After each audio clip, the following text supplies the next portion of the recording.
Bienvenidos a todos, gracias por conectarse. Hoy inicia una serie de charlas Catalina. La presento por sus roles de menor importancia a mayor importancia.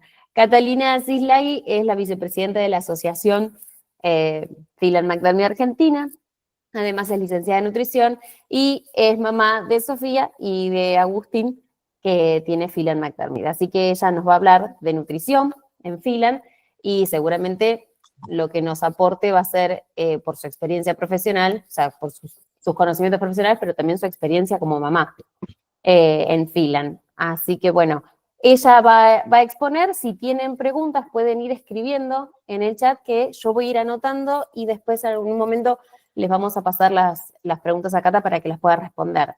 Igualmente Cata va a ir moderando y seguramente va a ir abriendo espacios para preguntas. Bueno, Cata, Muy todo bien. tuyo. Bueno, buen día a todos. Ya Maggie me hizo una linda presentación. Yo, como mamá de Agustín, de Phylan McDermid, y como nutricionista, se me ocurrió dar una charla, más que nada para ver cómo podía ayudar con las dificultades que a veces tenemos con nuestros hijos. Primero que nada, al margen de la presentación de Maggie, les quiero contar un poco mi experiencia como nutricionista, sin contarles todo esto en detalle, pero me recibí en el 2004, así que ya tengo unos 20 años de profesión en la Universidad de Buenos Aires. Hice una especialidad en tecnología de los alimentos en la UTN. Trabajé tanto en el ámbito público como privado, en consultorios, en centros comunitarios. Trabajé en internación domiciliaria, que ahí se aprende muchísimo porque ves casos realmente muy difíciles que no te los enseñan en la facultad, y que también tenés que trabajar con la familia, no solo con el paciente. Entonces, la realidad que ahí, nada, te metes adentro de la casa y tenés que, obviamente, ser una persona empática para entender toda la dinámica que hay atrás de un paciente con una enfermedad, sobre todo internado en su casa. Si bien nuestros hijos no están en esa situación, encuentro a veces muchos parecidos, ¿no? De la dinámica de las cuidadoras, de las enfermeras, de toda la gente que entra a la casa de alguien que está con internación domiciliaria. Hoy me encuentro en una situación parecida a esas familias que yo visitaba en ese momento. Trabajé en un hogar de niños con desnutrición, con muy pocos recursos, tratando de armar un menú que los cubra con lo poco que había disponible. Trabajé en estandarización de menú en escuelas en Capital con todos los recursos, o sea, trabajé con poco, trabajé con mucho. Y después en el área docente fui primero ayudante de cátedra de una materia que se llama técnica dietoterápica, que es en la UBA. Trabajé en la licenciatura de enfermería dando nutrición muchos años, y después, por último, en UNTREF, que es la Universidad de 3 de Febrero, ahí di microbiología y toxicología de los alimentos. O sea que mi experiencia está en el ámbito de salud y en el ámbito docente. Bien, cuando me planteé hacer esta charla, primero pensé en en las dificultades que yo había tenido que afrontar en el camino en la alimentación con Agustín. Agustín hoy tiene 9 años y ha tenido algunos temas digestivos, problemas con la masticación, problemas con la deglución, etc. Y dije, bueno, voy a armar una charla en base a esto. Pero después pensé, como el Phylan es tan variado, ¿sí? Que mi experiencia tal vez no era lo único. Entonces quise escuchar, ¿sí?, al resto de los padres, y creé un formulario que todos hace unos meses atrás completaron, con distintas preguntas para investigar un poco más qué era lo que pasaba en otros casos, ¿no? Y no quedarme solo con lo que le pasaba a Agustín. En base a este formulario, que lo contestaron unas 40 familias, yo me planteé, bueno, primero ver un poco cuál era el estado nutricional de los pacientes con Phylan, conocerlo. Por supuesto que no les pedí ni análisis de laboratorio, ni tomé medidas antropométricas, es un análisis más cualitativo del estado nutricional. Ahí quería ver si encontraba variables comunes del síndrome, ver qué problemas había relacionados a la alimentación y ahí, bueno, ver qué intervenciones podía hacer yo desde mi lugar, ¿sí? Es decir, cómo ayudar, cómo tratar de darles algunas alternativas para las distintas dificultades que se presentaran. Los temas que evaluamos en ese formulario fue la consistencia de la alimentación, la valoración del peso. Quería ver también qué variedad de grupos de alimentos consumían, si consumían variedad de frutas, de verduras, si había un buen consumo de lácteos, si había o no intolerancia a la lactosa, cuántos casos había de reflujo, de constipación, el consumo de probióticos, si algunos siguen dietas especiales, hay dietas cetogénicas, dietas sin gluten, que más adelante vamos a hablar. Quería ver si estaban suplementados, con qué y para qué, y un poquito saber sobre la autonomía al momento de alimentarse. Vamos a empezar con la consistencia, ¿sí? Lo que encontré con respecto a la consistencia es que solo un 30% consume todo tipo de consistencias. Es decir, que hay un 70% que tiene que adaptar la consistencia para que pueda masticarla mejor, para que pueda tragarla mejor. Y es un porcentaje elevado, ¿no? Para cambiar la consistencia de la comida. Si ven ahí en ese gráfico, hay un 43% que consume la comida en trozos pequeños, la mayoría tiene trozos pequeños de los que modelan la consistencia. Tenemos una consistencia de papilla en un 12%, un 10% en trozos muy pequeños, y hay otro porcentaje muy pequeño que usa alimentación procesada. ¿Por qué me parece a mí importante esto de la consistencia? Porque como nutricionista sé que cuando uno cambia la consistencia de la alimentación puede correr algunos riesgos, ¿sí? Uno puede ser que yo deje nutrientes afuera de la alimentación porque son duros, porque son fibrosos, ¿sí? Y de esa manera perderme algún nutriente que es importante. Y el otro problema es que puedo llegar a estar bajando la densidad calórica del plato, ¿sí? Si yo para lograr que el alimento lo trague mejor y demás, le pongo agua, ¿sí? Lo estoy licuando y estoy bajando la densidad del plato.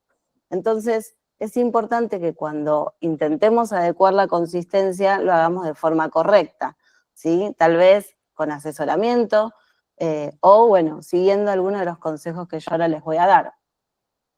Muchos de los pacientes con FIRAN tienen problemas para masticar y para tragar, por eso es que adaptamos la consistencia. Y lo ideal sería dar una consistencia blanda, ¿sí? Que no les requiera demasiado trabajo para la masticación, que sea suave, ¿sí? Pero que mantenga cierta textura y cohesión, para que ellos puedan manipular en la boca el bolo, dándoles un registro sensorial, ¿sí?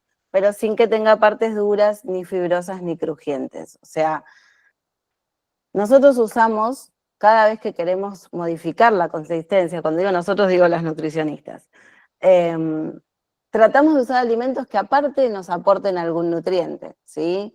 Por ejemplo, el aceite. Si yo le pongo aceite, más aceite a una comida, no solo lo voy a estar humectando, sino que también voy a lograr que patine mejor, por decirlo de alguna manera, que lubrique y que pueda ser mejor tragado.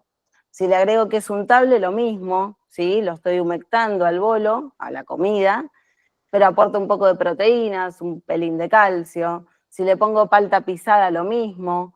La salsa blanca es otro recurso que usamos porque es una salsa que tiene leche con proteínas, con calcio y tiene maicena o harina, como un almidón, que va a estar dando también hidratos de carbono. Entonces, está bueno también usar tal vez una salsa blanca, que le da cremosidad, ¿sí? Y puede llegar a usarse crema, no es lo que más elegimos, pero si hay algo que mucho no les guste y que se lo queremos vehiculizar de alguna manera, la crema va a ser un buen aliado para un alimento que mucho no le guste y que queremos darle. Entonces todo esto logra eso, humectar el bolo, ¿sí? Que sea cohesivo, que no se disgregue en la boca.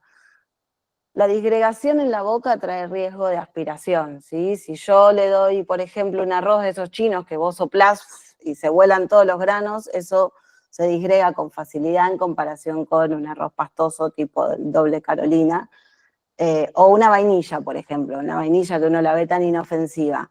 Si yo se la doy en seco, la vainilla también se disgrega con facilidad, si yo la rompo se hace polvo. Si yo no se la doy a Agustín mojada en leche, ¿sí? Corro riesgo de que él respire cuando tiene la vainilla en la boca y ciertas de esas partículas se vayan a la vía aérea. Entonces, para evitar ese riesgo tenemos que buscar esto, alimentos, ¿sí? Que estén humectados formando parte de un bolo, porque ellos tal vez no forman bien el bolo en la boca con el tiempo que tiene que estar para ser tragado, ¿sí? Entonces, este tema de la consistencia es importante prestarle atención a cómo la voy a lograr, ¿sí? Bien, sigo.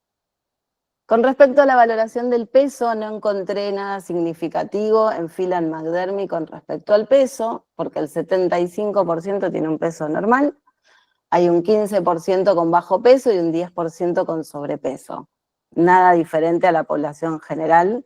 De hecho, la población general tiene mucho más sobrepeso. Podría pensar que hay una tendencia a que suelen tener, como son hipotónicos, un poco menos de peso o de...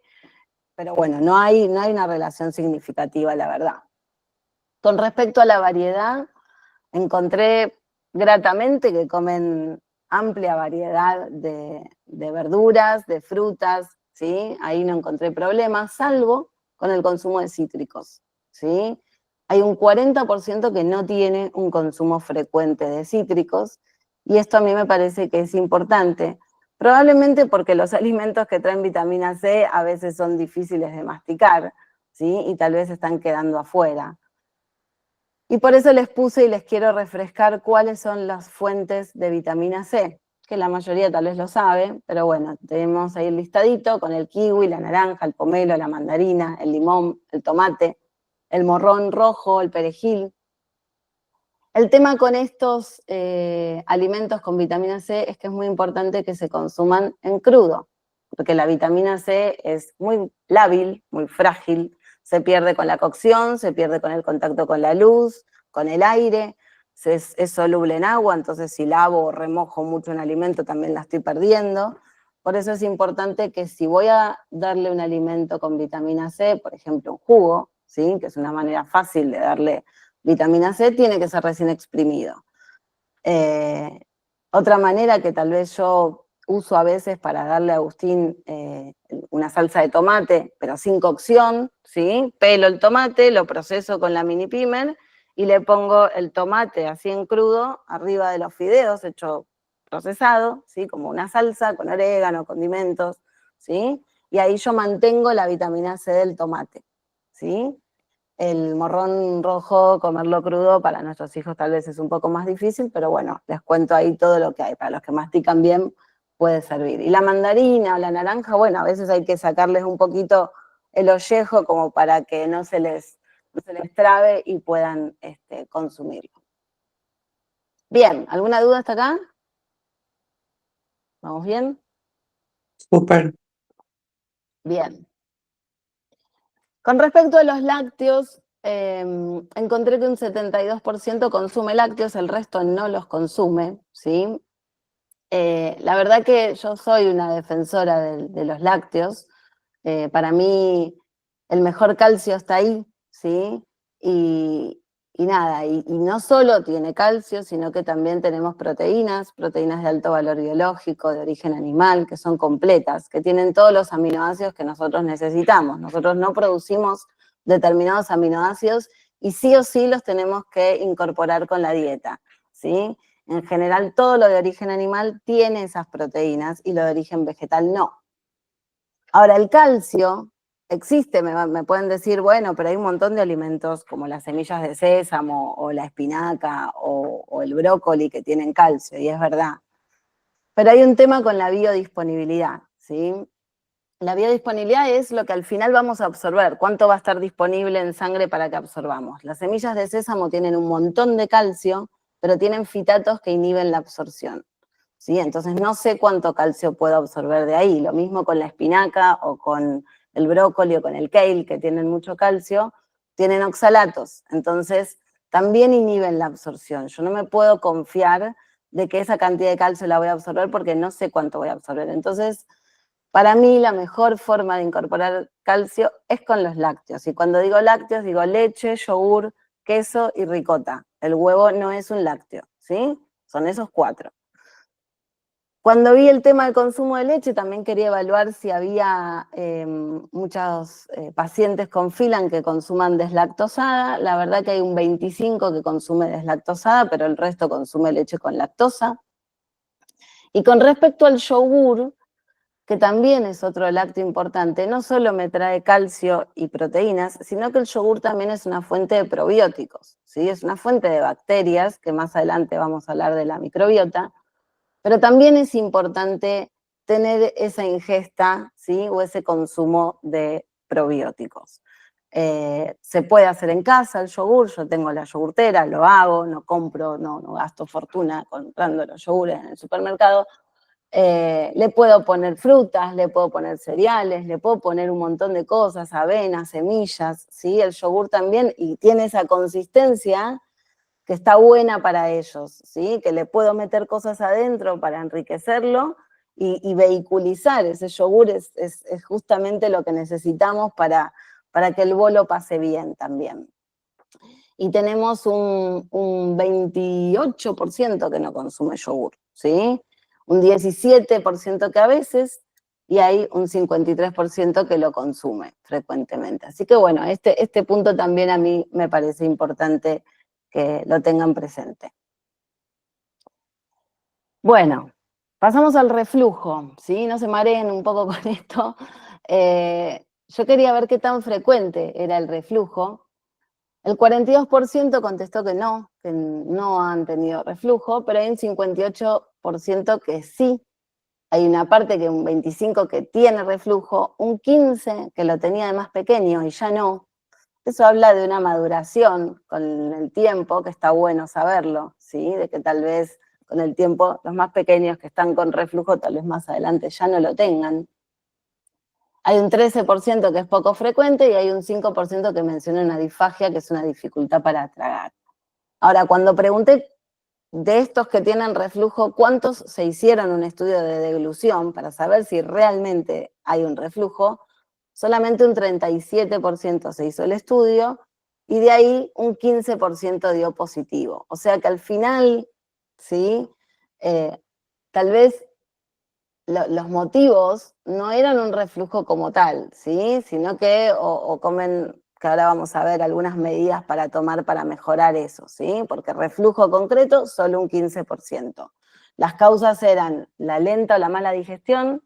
Si yo tengo los alimentos en la panza mucho tiempo, ¿sí? Si no los digiero bien, es muy probable de que vuelvan, ¿sí?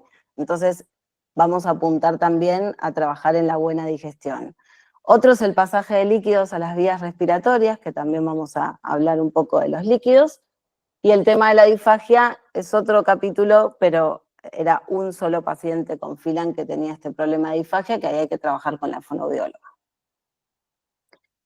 ¿Qué consejos les puedo dar para los que tienen reflujo? ¿Sí? El primero y principal es fraccionar la dieta en varias comidas, ¿sí? Si yo fracciono la dieta en varias comidas más pequeñas, no doy nunca un volumen grande, no tengo que dar un volumen grande. Si yo doy un volumen grande de comida, va a tender a volver. Entonces tengo que tratar de dar varias comidas al día, pero pequeñas para que se digieran fácilmente. Los lácteos, la lactosa puede dar reflujo, o sea que dar lácteos deslactosados puede servir para el reflujo. Y dar alimentos de fácil digestión, esto que dije antes. Cuanto más rápido pase por el estómago, menos riesgo hay de que vuelva, ¿sí? Las comidas que tienen un exceso de grasa o de azúcares concentrados o mucha cantidad de fibra retardan el vaciamiento gástrico.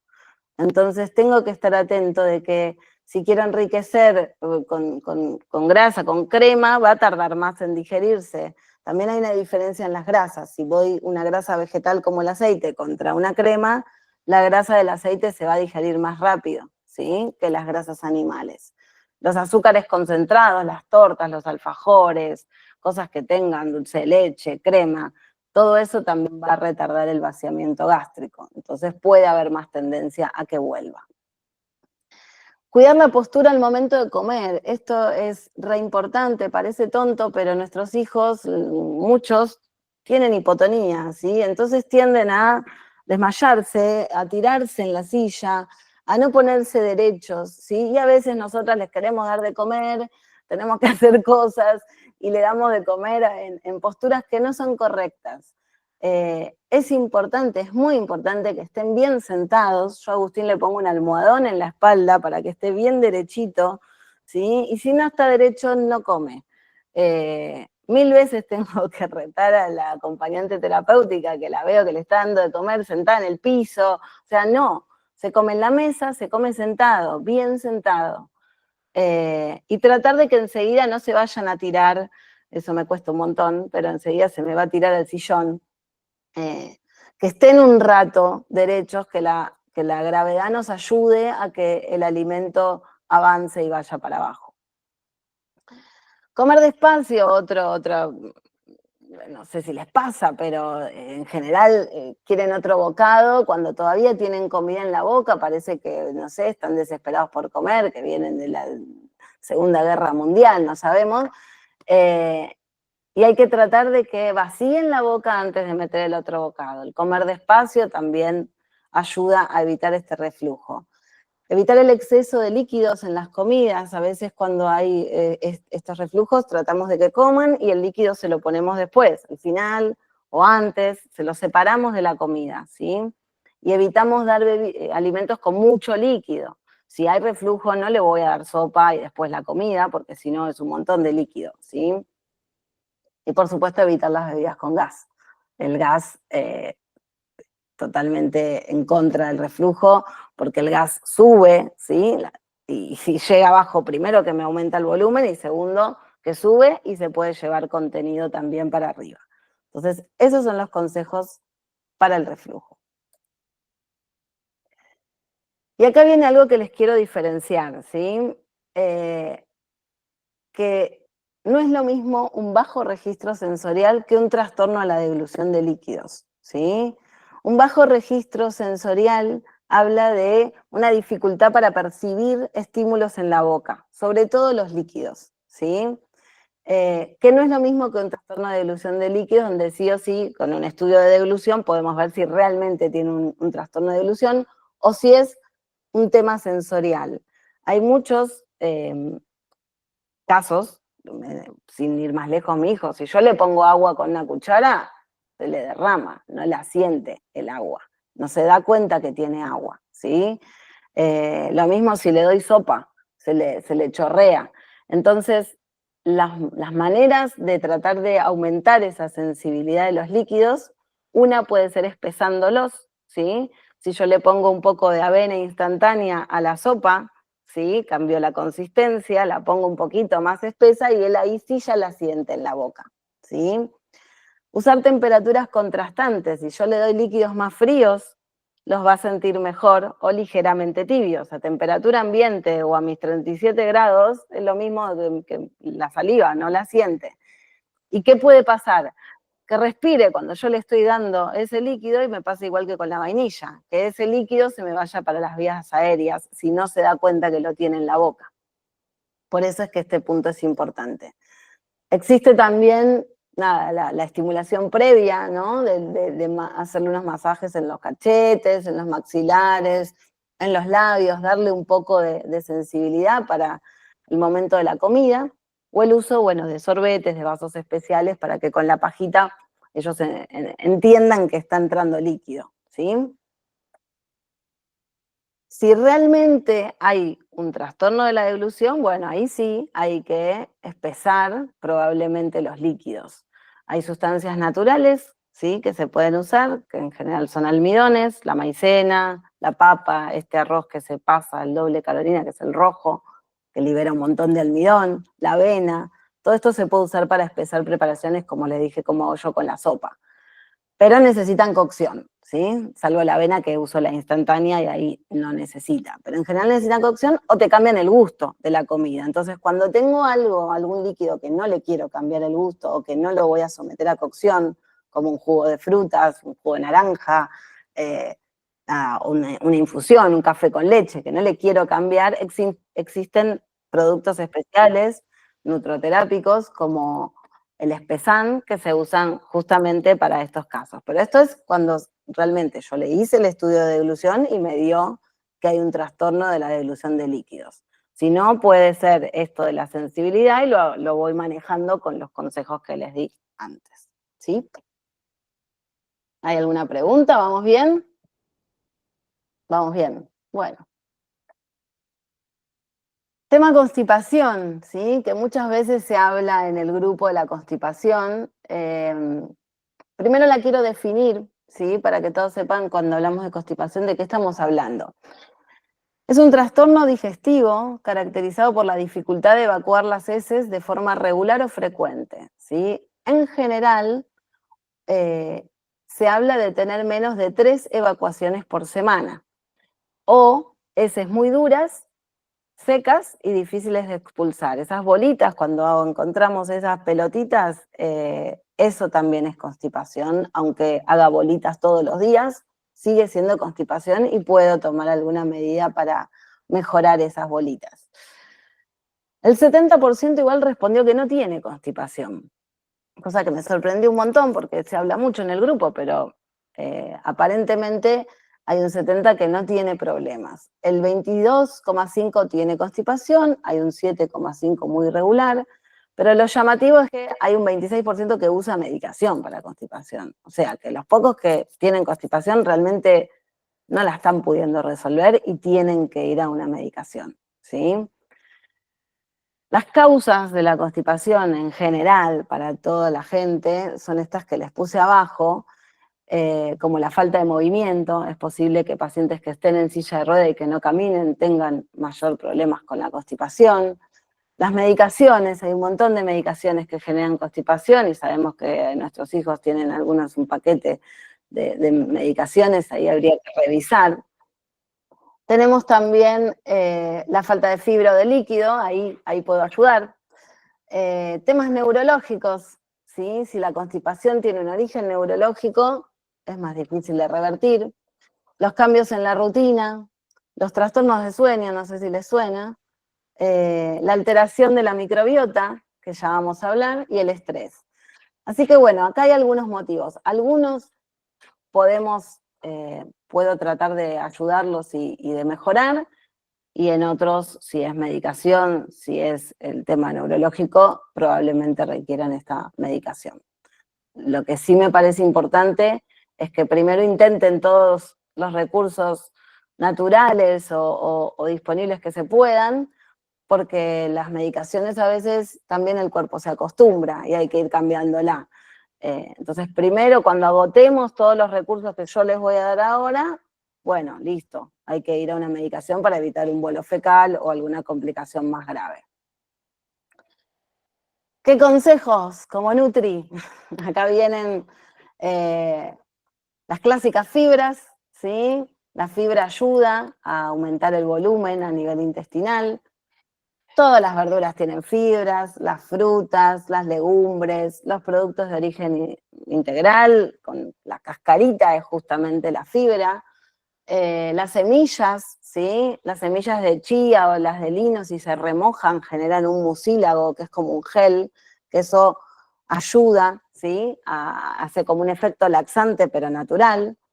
Yo soy más amiga de las de chía que las de lino, porque las de lino igual queda como la semilla bastante entera. La de chía como que desaparece, si la pongo en el yogur se forma todo un gel que nada, que después no va a tener riesgo de que se atore, etc.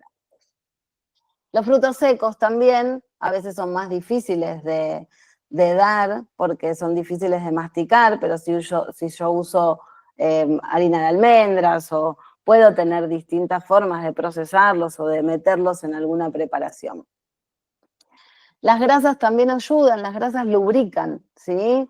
La grasa sirve cuando hay una constipación. Yo le puedo agregar más aceite a la comida, al plato, no solo para el bolo, para que lo trague fácilmente, sino también para ayudar a una constipación.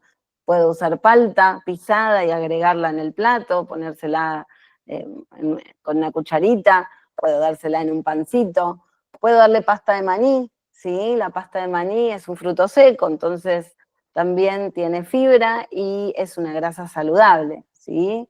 Cuando pongo grasas, yo pongo saludables, no voy a poner las malas. Adecuar la ingesta de líquidos, revisar, a ver si cuando yo tengo esas bolitas, que me las encuentro en el pañal, la mayoría de nuestros hijos no controla esfínter, nada, tengo que ver, están secas, ¿sí? Entonces, aumentemos la cantidad de líquido, agua, licuados con fruta, jugos de fruta, sopa de verdura, ¿sí? Hay que prestar atención en los líquidos que está consumiendo. Y después tengo otros estímulos, ¿sí? Uno de los estímulos es este de las ingestas frecuentes, ¿sí? ¿Qué pasa cuando nosotros comemos? Nuestro aparato digestivo es un tubo, ¿sí? Desde la boca hasta el ano es un tubo, un poquito en la parte del estómago, pero a lo largo de todo el tubo tiene como unos discos, ¿sí? Musculares, que cuando yo trago, esos discos se contraen y generan una onda peristáltica, ¿sí? Que arranca acá, pero llega hasta el final la onda. Lo que yo comí va a ir al estómago, pero la onda llega hasta el final. Entonces hace avanzar el contenido que está en las distintas partes del intestino, del grado, grueso, etc. Entonces, cada vez que yo trago, genero la onda peristáltica. No es lo mismo que yo coma 2 o 3 veces por día, voy a generar 2 o 3 ondas, que comer 6 veces por día, que voy a generar 6 veces la onda peristáltica y va a avanzar más el alimento. Entonces, esto también es para tenerlo en cuenta, es un estímulo suave, pero es un estímulo al fin del peristaltismo que es importante. Cuantas más veces como, más voy empujando. Los cítricos, la mayoría de la gente sabe que las naranjas, los kiwis, ¿sí? Los cítricos ayudan, tienen ácidos orgánicos que estimulan la secreción de líquidos en todo el organismo, ¿sí? Y eso hace que también avance el contenido y se humecte. Los líquidos fríos en ayunas generan una respuesta de tipo física, que genera una contracción gastrocólica que también estimulan el peristaltismo. Tal vez eso no es para todos, menos en invierno, pero pueden tenerlo en cuenta. Los lácteos, la lactosa es un estímulo del peristaltismo. Por supuesto, el que tenga intolerancia a la lactosa o reflujo, como dije antes, no va a ser el que va a utilizar, pero el que tolera bien la lactosa puede tenerlo bastante presente porque es un estímulo potente. Y por último me dejé la microbiota, ¿sí? Hoy se habla mucho de la microbiota, pero les quiero explicar un poquito más en detalle qué es la microbiota. Si esto avanza, ahí está. Bien. La microbiota es un conjunto, ¿sí? De microorganismos vivos que habitan el cuerpo humano, especialmente de la que vamos a hablar es de la que habita el intestino, ¿sí? Ahí hay distintas bacterias, virus, hongos, que tienen un montón de funciones para nuestro cuerpo que son benéficas. Por eso se habla tanto de la microbiota. Cada vez le encuentran más funciones, cada vez tiene más funciones la microbiota. La inicial o la que tal vez todos teníamos en cuenta cuando hacían las propagandas del Yakult o del Actimel era que de nuestras defensas, ¿no? Que nos ayuda con nuestras defensas y para protegernos de enfermedades, y eso es real, ¿sí? Pero hoy tienen muchas más funciones. Una es esto de la digestión y absorción. Ayuda a descomponer alimentos que nosotros no podemos digerir y eso libera nutrientes. Estas fibras que pasan de largo, que nosotros no digerimos, llegan ahí a esas bacterias del colon y ellas sí las pueden digerir y sacan nutrientes de ahí, sacan ciertos ácidos de cadena corta que alimentan a nuestros enterocitos, a las células que están en el intestino, ¿sí? Dándole una mejor salud al intestino. Entonces es importante que esas fibras lleguen hasta ahí. Producen vitamina K, ¿sí? Que es la de la coagulación, producen algunas vitaminas del complejo B, También influyen en el metabolismo de la glucosa, de los lípidos. Y el otro punto, que es el que está más en estudio ahora y creo que a mí me interesa muchísimo, es sobre la salud mental, ¿sí? La microbiota hoy se le atribuye un montón de factores que influyen en el estado de ánimo, en la depresión de las personas, ¿sí? Y en la cognición. Se habla muchísimo del eje intestino-cerebro, seguro que lo escucharon, y acá es donde hay que empezar a investigar un poquito más. Yo estuve buscando, por supuesto, información específica de la microbiota y del Phylan. Encontré algunos estudios que dicen que los pacientes con Phylan tienen una microbiota alterada o deficiente, ¿sí? Entonces me parece que está bueno que trabajemos y reforcemos este tema con nuestros hijos, de mantenerles una buena microbiota. Acá les quiero contar un poco qué son los probióticos y los prebióticos, porque esta es la manera que tenemos nosotros de mantener esa microbiota. Por un lado están los probióticos, ¿sí? Que son las bacterias vivas, ¿sí? Los microorganismos que los consumimos vivos, que van a ir y van a colonizar a nuestro intestino. Esto hay un montón de marcas en el mercado, hay distintos tipos de cepas, ¿sí? Se venden en farmacias, se venden en dietéticas, se venden en el supermercado está el Actimel, el Yakult yo ya no lo vi nunca más. Están los yogures, ¿sí? Los yogures son una fuente de lactobacillus. La idea es poder aportar en general distintas cepas, ¿no? Como para que esté bien colonizado. Pero también están los prebióticos, ¿sí? ¿Qué son los prebióticos? Es el alimento, ¿sí? Que nosotros le vamos a estar dando a estos bichitos. Son esas fibras que nosotros no digerimos, que ellos sí las digieren y se alimentan y crecen y mejoran su actividad cuanto más fibras les demos, ¿sí? Todo esto que nosotros no digerimos. Las fibras están en, como les dije antes cuando hablé de constipación, frutas, verduras, legumbres, semillas, granos, etc. Pero hay algunas específicas que tienen las fibras como que son las preferidas de estos bichitos. Y acá se las puse, esta presentación va a quedar para que la tengan a mano. Así que tienen ahí dentro de las verduras la cebolla, el ajo, el puerro, ¿sí? Son un grupo de verduras que les fascinan. Espárragos, alcaucil, la raíz de la chicoria es rarísimo, donde compro raíz de chicoria, pero la van a ver cuando vean probióticos, de que a veces viene el probiótico y está la raíz de chicoria, es por esto. De las frutas, las protagonistas son las bananas, las manzanas y los arándanos. Las legumbres, porotos, lentejas, la avena tiene una fibra que es genial, ¿sí? Una fibra soluble que es muy buena. El trigo integral, tanto que se lo critica, nada, la cascarita, le gusta a los bichitos. La cebada, ¿sí? La semilla de lino, las nueces, los hongos y las papas enfriadas. ¿Qué es esto? ¿Sí?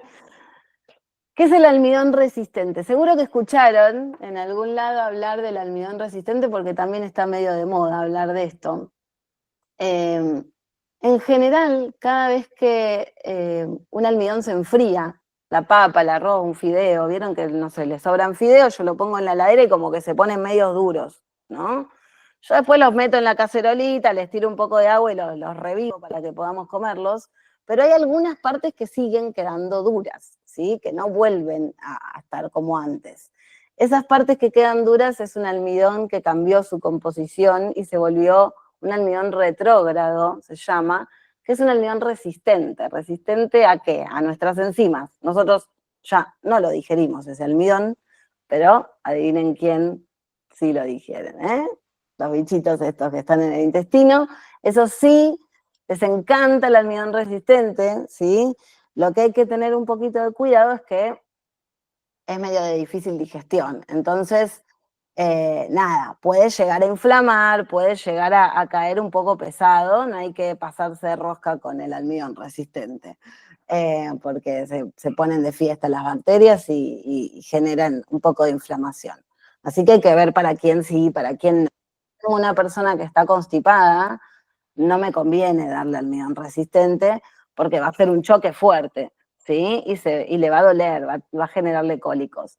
Pero una persona que no tiene constipación, el almidón resistente alimenta un poco a las bacterias. Bien, y de los resultados que tuvimos, cuando yo les hice la pregunta de quiénes consumían probióticos, dio que hay un 16% que consume probióticos, ¿sí? No son muchos, pero algunos lo han tenido en cuenta o se los han indicado. Ahora, no quiero que todos cuando termine esto salgan corriendo a comprar probióticos, ¿sí? Lo que quiero aclararles es cuándo yo aconsejo el consumo de probióticos, ¿sí? Porque en general tenemos a nuestras bacterias, salvo, ¿sí?, que tomemos un antibiótico. Cualquier persona que tome un antibiótico va a estar matando a todas las bacterias, no solo a las que quiere matar porque tiene angina o una infección en el dedo gordo del pie, digamos. El antibiótico mata todo. Por eso a veces tenemos diarrea o algo así después de tomar un antibiótico, porque aniquilamos a la microbiota. Entonces, después de un antibiótico, sí o sí, todas las personas, todos nosotros, deberíamos consumir un probiótico, ya sea de farmacia o de supermercado, pero algún probiótico tenemos que consumir. Después lo alimentamos, ¿sí? Después le damos los prebióticos para que crezcan y se reproduzcan y demás. Lo que pasa es que hay veces que aunque no hayamos tomado un antibiótico, hay situaciones de estrés, hay alimentos como los ultraprocesados, ¿sí?, que están llenos de químicos que matan a nuestras bacterias. Entonces, cada tanto tal vez sí está bueno dar un probiótico, no permanentemente, no tomar toda la vida un probiótico, pero cada tanto si estamos pasando una situación de estrés, ¿sí?, podemos llegar a aportar alguna semanita de probióticos y después seguimos con los, perdón, damos una semana de probióticos y después seguimos con los prebióticos, dando alimento. ¿Se entendió? Bien, no paro de hablar yo. Genial. Sigo. Bueno, y acá viene un punto que les pregunté, voy a tomar un poco de agua, si me disculpan. Ahí vamos. Cuando les pregunté sobre dietas especiales, quería saber si alguien estaba siguiendo alguna dieta especial y por qué. ¿Por qué y para qué? ¿No? Para ver si al resto también nos ilumina y nos sirve, ¿no? El 65% no sigue ninguna dieta especial de nosotros, pero hay un 35% restante que sí sigue una dieta especial. Las dietas que encontré que siguen, ¿sí?, muchos han sacado el azúcar o las harinas refinadas, el gluten, la sal, hay alguna que otra dieta cetogénica, que ahora les voy a explicar qué es, hay sin caseína, sin aditivos y sin conservantes, hay una dieta GAPS, hay control proteico y una dieta baja en oxalatos. Esas fueron un poco las respuestas. Cuando pregunté por qué, los motivos son variados. Entre paréntesis, yo en los motivos les puse cuántos casos son, porque somos poquitos, ¿sí? Entonces, del 35%, esos son los casos que siguen dieta especial. Hay cuatro pacientes que siguen la dieta con distintas combinaciones por temas intestinales, por cólicos, por diarrea, por inflamación. Hay 3 con problemas renales, ¿sí? Los problemas renales en general son dietas sin sal, ¿sí? Y en mi caso, Agustín está con control proteico. Agustín tiene un solo riñón, tenía el otro riñón lleno de quistes y se lo hemos sacado a los 4 o 5 años. Entonces, para cuidar ese riñón a largo plazo, yo controlo la cantidad de proteínas que él come por día, ¿sí? ¿Por qué? Porque la proteína es una molécula muy grande, el riñón filtra toda la sangre, filtra todo el tiempo todo, ¿no? Y la proteína justamente es grande y suele a veces dañar el tejido, ¿sí?, renal, y de hecho tiene 2 tóxicos, la urea, la creatinina. Bueno, siempre cuando hablamos de cuidar los riñones, miramos la sal y miramos las proteínas, ¿sí? Por eso él tiene un control. Que tenga un control no significa que esté completamente restringido. Lo que trato es de que coma lo que necesita y no de más, porque nosotros como argentinos comemos mucha proteína. Comemos mucho queso, mucha carne, tenemos huevo, ahora se liberó el huevo, así que hay huevo por todos lados, y comemos demasiada proteína. Entonces, hacer un control proteico significa, nada, la recomendación es 1 gramo de proteína por kilo de peso por día. No necesitamos más que eso, ¿sí? Bien, tenemos dentro de las dietas especiales, sigo, había 2 personas que hacían dieta porque notaban que conectaba más, ¿sí? Una dieta cetogénica por convulsiones, tenemos una fila celíaca, hay uno que duerme mejor, ese era sacándole azúcares, ¿sí? Para que sepan. Otro mejoró la conducta y había 3 que no aclaraban el motivo de la dieta especial. Ahora bien, yo creo que estamos todos de acuerdo que el azúcar, las harinas refinadas, los aditivos y los conservantes no suman, ¿sí? Así que eso me parece que está bien que todos tratemos de reducir los alimentos que aportan ese tipo de cosas, ¿no? El azúcar a ningún niño le va a hacer bien, no solo porque lo ponga un poco más inquieto. No se olviden que nuestros hijos no se dejan lavar bien los dientes, ¿no? Entonces, alimentos con mucho azúcar, ¿sí? No les va a beneficiar a largo plazo a que les cuidemos la dentadura, ¿sí? Las harinas refinadas sufren bastantes procesos y justamente le saqué la cascarita para los bichitos, o sea, tratemos de no dar mucha harina refinada. Y aditivos y conservantes, obvio, cuanto más casero, cuanto más preparemos nuestros alimentos, mejor va a ser, porque esos químicos, ¿sí? A nuestras bacterias no les hace bien, las mata. Entonces tenemos que mantener esa microbiota. Por ende, con esas cosas creo que estaríamos todos de acuerdo de que estén lo menor posible en la dieta de todos. Ahora, las otras dietas quiero mostrarles un poco 3 dietas en especial. Quería contarles un poco de qué se tratan, qué beneficios se le atribuyen y cuál es el aval científico de esas dietas. La primera que les quiero contar es la dieta cetogénica. La dieta cetogénica es una dieta que es alta en grasas y baja en hidratos de carbono, baja, muy baja o nula de hidratos de carbono. ¿Sí? Es una dieta muy especial que hay que hacerla con control médico y de nutricionista que entienda de esto, ¿sí? Es una dieta que hay que suplementar porque deja atrás un montón de alimentos, es una dieta estricta que hay que hacerla, y que se usa para la epilepsia refractaria, ¿sí? La epilepsia refractaria es la epilepsia que no responde a los fármacos. Es decir, que por más fármaco o nivel alto de dosis que yo ya le esté dando, el paciente sigue teniendo convulsiones. Entonces, se usa para eso y tiene un aval científico contundente. Sirve la dieta cetogénica para controlar las convulsiones en la epilepsia refractaria. Así que, si algunos se lo indican porque realmente tienen epilepsia refractaria, bueno, tiene que saber de que no se tiene que mandar solo, tiene que buscar asesoramiento, es muy importante porque hay un montón de nutrientes que pueden quedar afuera. Por eso requiere la suplementación. Ahora, mi hijo tiene convulsiones, ¿puedo probarla? La verdad que si responde a fármacos, no se lo aconsejo, ¿sí? Si responde a los fármacos, no nos metamos en esta dieta, porque es una dieta que hay que llevar a cabo bien, ¿sí? Me parece que no es necesario si no es una epilepsia refractaria. Pasemos a la dieta GAPS. La dieta GAPS es una dieta que elimina un montón de alimentos, ¿sí? Que se cree que son difíciles de digerir y que inflaman el intestino. Tiene varias etapas.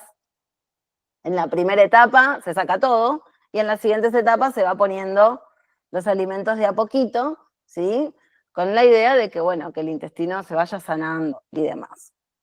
Los beneficios que se le atribuyen a esta dieta es que mejora la salud intestinal, reduce la inflamación, mejora la digestión, reduce los síntomas de trastornos como el autismo, el TDA y otros trastornos neurodivergentes. O sea, es una magia total, parece.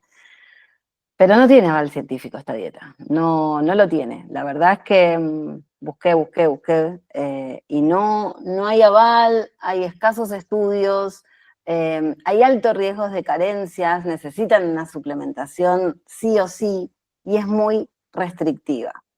Y habla de una duración que puede ser de hasta 2 años, no es eterna, no es para siempre, pero es larga, y bueno, para mí no tiene un aval suficiente. La otra dieta que está también dando vueltas hace mucho más tiempo para mí que la dieta GAPS es una dieta sin gluten, sin caseína, sin aditivos y sin conservantes. Una dieta sin gluten es sacar de la dieta trigo, avena, cebada y centeno. Eso no es un problema porque el gluten no trae nutrientes esenciales que nos vayamos a perder, no es problema. Sacar la caseína sí, a mí ya me hace un poco de ruido. Obviamente esto es con mi comentario personal, no lo puedo evitar. La caseína está en los lácteos, ¿sí? Así que para esta dieta hay que sacar los lácteos. Se puede, sí se puede, hay que suplementar el calcio, punto. ¿Sí? Se puede probar, se puede hacer. Y la parte de aditivos y conservantes, yo puse sin productos ultraprocesados, pero en realidad que tratar de hacer todo lo más casero que se pueda, ¿sí? Porque hasta, o sea, todo tiene algún conservante, lo que compre, una mermelada, o sea, todo habría que hacerlo de forma casera en esta dieta para evitar el riesgo de que realmente nos caiga algún conservante en la dieta. ¿Cuál es el beneficio? El beneficio es que hay una mejora general para todos los síntomas de TEA, ¿sí?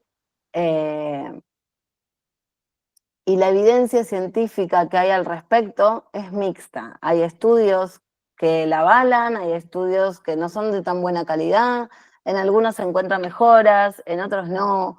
La verdad que esta dieta se habla que es muy como empírica, o sea, hay que probarla en tu hijo y ver si funciona o no funciona, ¿no? Pero bueno, cada uno acá puede evaluar y por supuesto no hacerla solo, sino buscar un asesoramiento y hacerla con alguien que los acompañe para hacerla. Porque bueno, puede requerir, como les dije, una suplementación de calcio, ¿sí? Principalmente. Y hablando de suplementos, ¿sí? Vuelvo a las preguntas del cuestionario. Hay un 67% que no recibe ningún suplemento y un 33% que sí, que un poco condice con los que siguen dietas especiales, ¿sí?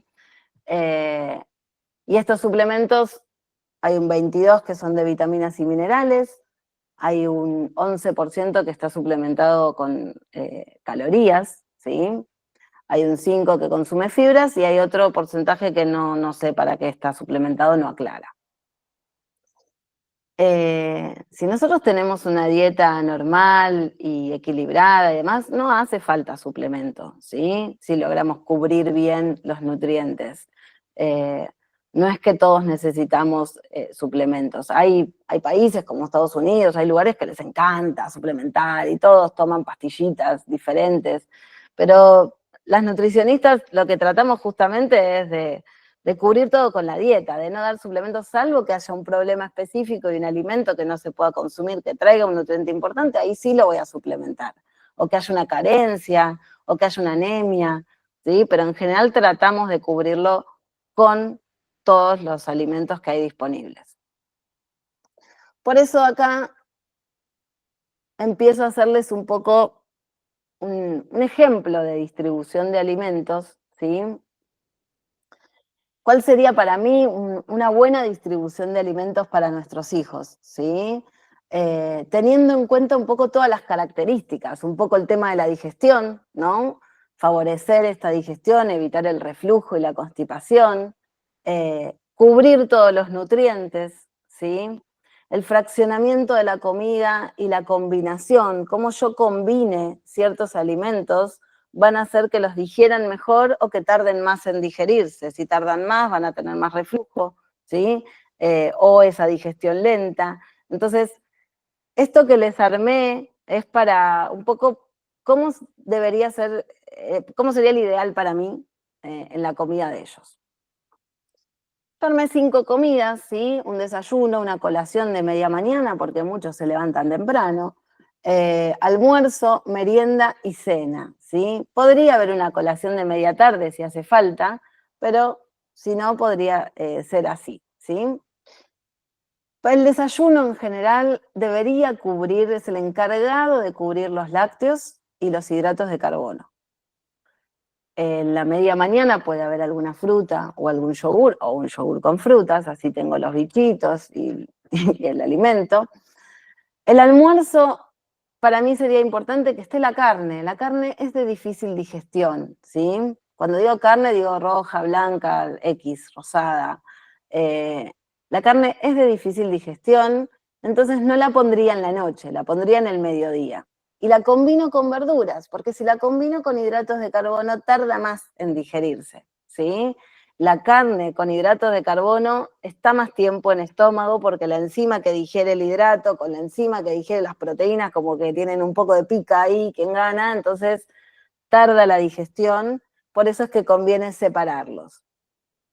La merienda la pongo como el desayuno, con lácteos y con hidratos, y en la cena ahí sí pongo los hidratos con las verduras, ¿sí? Que es de más fácil digestión. Un deportista antes de un partido se come un plato de pasta. Está claro que los hidratos se digieren más rápido que las proteínas, y por eso los combino con el resto de las verduras y las frutas, ¿sí? Porque verduras y frutas van las 2 comidas, ¿sí? Con esto yo tengo más o menos 3 frutas en el día, entre 2 y 3, ¿sí? Tengo una porción de carne diaria, tengo 2 veces de lácteos y tal vez puedo también meter lácteos en la cena. Ahora les voy a mostrar ejemplos, como buena nutri que soy. Ejemplos de desayuno y merienda, ¿sí? Ahí tienen como protagonistas, ¿ustedes ven si yo les hago así con la flechita? No. No, bueno, no encontré el cosito para marcarles.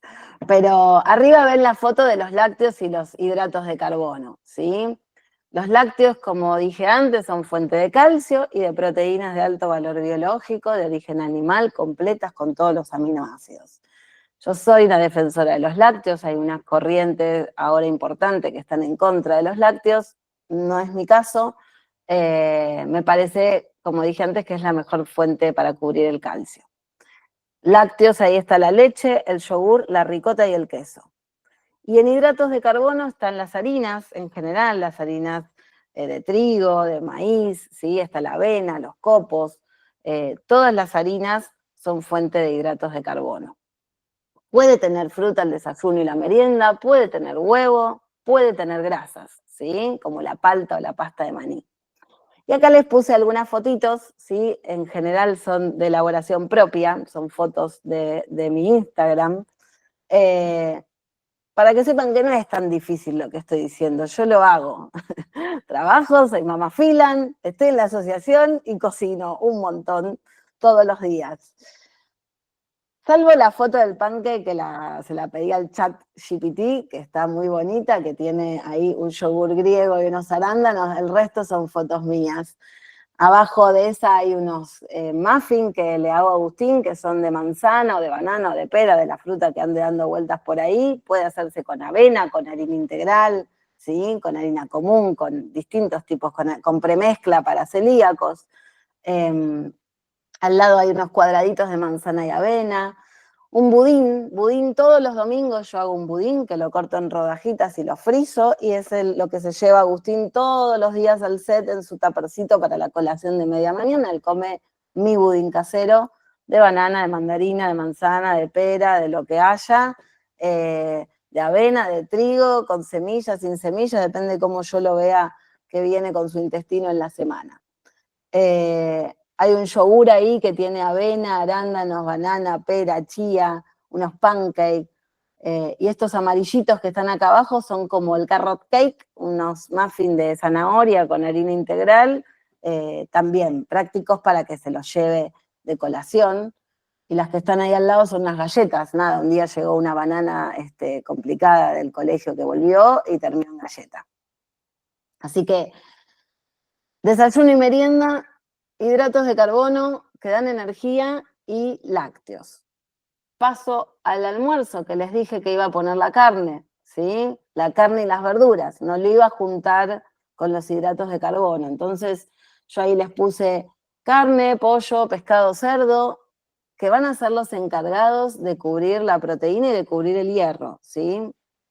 Necesito ese hierro es diario. Todos los días nosotros necesitamos 15 miligramos de hierro y tiene que estar.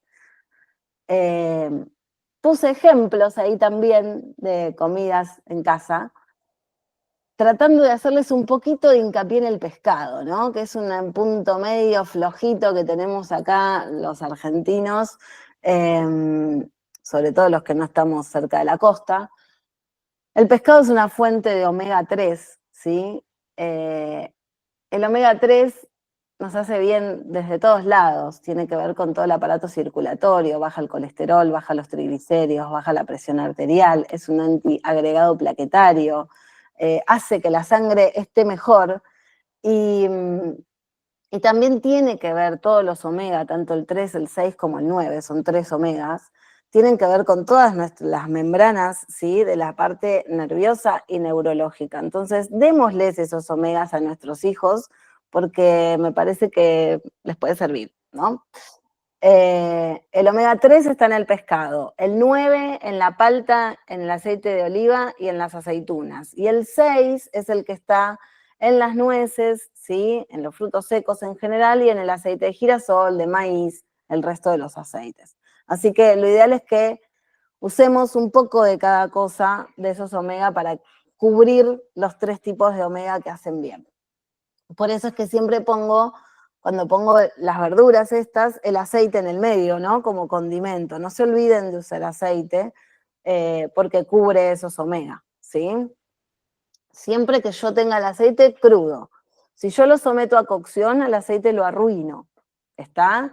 Tiene que estar crudo, agregado al final de la preparación. Bien.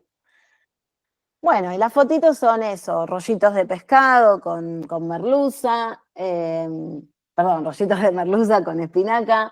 Esto, aunque ustedes no lo crean, el que está al lado es una colita rellena con brócoli. Controversial, ¿no? Pero quedó buenísima. Una trucha para fomentar el omega 3, zapallitos rellenos, distintos wok con pollo, con carne, ¿sí? Pero esto lo van a digerir más fácil si yo tengo la carne con verduras que si la tengo con hidratos. En el siguiente combiné los hidratos con las verduras, que es la cena, ¿sí? Para que se digiera un poquito más fácil. Puede tener queso, puede tener ricota también y termino de cubrir el calcio. Y acá puse, nada, distintas cosas. Ven que está entre los hidratos arroz, pastas, tartas, empanadas, polenta, avena, porotos, garbanzos, quinoa, ¿sí? Lentejas. Amplíen la variedad, ¿sí? Hay un montón de cosas para cubrir hidratos. Cuando digo hidratos no piensen en fideos y arroz nada más, ¿sí? La quinoa para mí es un recurso súper práctico, es como, lo hago en 2 minutos, cuando no tengo nada digo, bueno, le hiervo de una quinoa, es como una polenta en el tiempo que se hace, en tiempo, pero es mucho más nutritiva que una polenta, ¿sí? Y acá les puse dibujitos, fotitos, digamos, un guiso de lentejas, unos muffins de brócoli, al lado tienen unos ñoquis de remolacha, lo que me costó hacer estos ñoquis no se dan una idea, pero la remolacha es difícil, Agustín como que no la mastica bien, y haciéndola puré va, y en los ñoquis no saben, fue una fiesta. Al lado están los malfatti de espinaca, el plato preferido de mi hija Sofía, espinaca, ricota y un poco de harina. Arriba no es una tortilla de papas, es un budín de coliflor. Al lado hay unas croquetas con básicamente sobras, puré de zapallo, un poco de arroz, nada, terminaron en croqueta, como las famosas galletas de avena y banana de antes. Todo se recicla, todo se transforma en esta casa. Tarta integral de zapallitos, calabaza rellena, un budín de verduras, canastita, la que está acá arriba, es una canastita de brócoli, Agustín ama las canastitas, de cualquier tipo de verdura. Y las de al lado son unas croquetas muy extrañas que hice una vez de garbanzo y kale. Y Agustín se las comió, les juro, las hemos comido todas. Un poco secas, estaban, había que empujar, pero fueron. Bien, por último, la realidad es que la autonomía para alimentarse está comprometida, ¿sí? en la mayoría, hay un 50% que necesita asistencia total para alimentarse.